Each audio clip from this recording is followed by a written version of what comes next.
Chapter 8, Mishnah 3.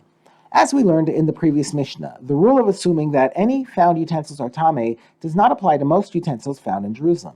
However, this is true only if one wishes to use the utensil for regular, non-consecrated food or beverages. With regard to consecrated properties, we must presume that even utensils found in Jerusalem are tameh. This Mishnah discusses cases where the usual rule of presuming found utensils tameh does not apply. We now turn to the words of the Mishnah. If a slaughtering knife was found on the 14th of Nisan, the day on which the Pesach offering is slaughtered, and its status is unknown, one may slaughter his Pesach offering with it immediately, even without immersing it first. It was likely that the knife's owner was planning on using his knife to slaughter his Pesach offering. Therefore, we may assume that even if the knife had been tameh, the owner immersed it on the previous day, the 13th.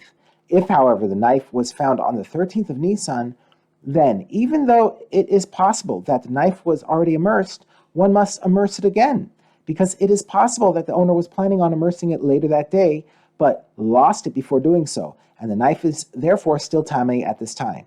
The rule is different for a different type of knife.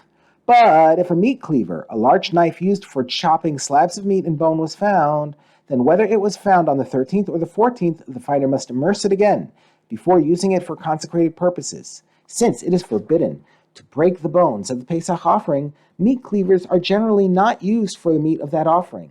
We therefore cannot assume that the cleaver was immersed in preparation for the 14th. And although other offerings are brought on the 15th, for which the cleaver will probably be used, since it could be immersed later on the 14th to prepare it for the 15th, we cannot assume when it was found on the 14th that it has already been immersed. Under certain circumstances, however, a meat cleaver has the same status as a knife. If the 14th of Nisan falls on Shabbos and a cleaver was found on the 14th, then the finder may use it immediately to slaughter the Pesach offering, which is slaughtered even on Shabbos. Since a cleaver will be needed for the Hagigah offering that will be brought on Sunday, and since it is forbidden to immerse utensils on Shabbos, we assume that the cleaver was already immersed on Friday, so as to prepare it for use on Sunday.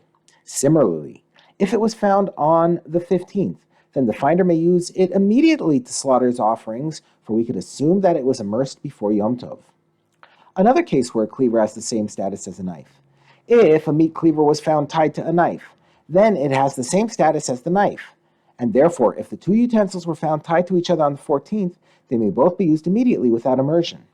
Since the knife is assumed to have been immersed and the cleaver is tied to it, we could assume that whatever happened to the knife happened to the cleaver.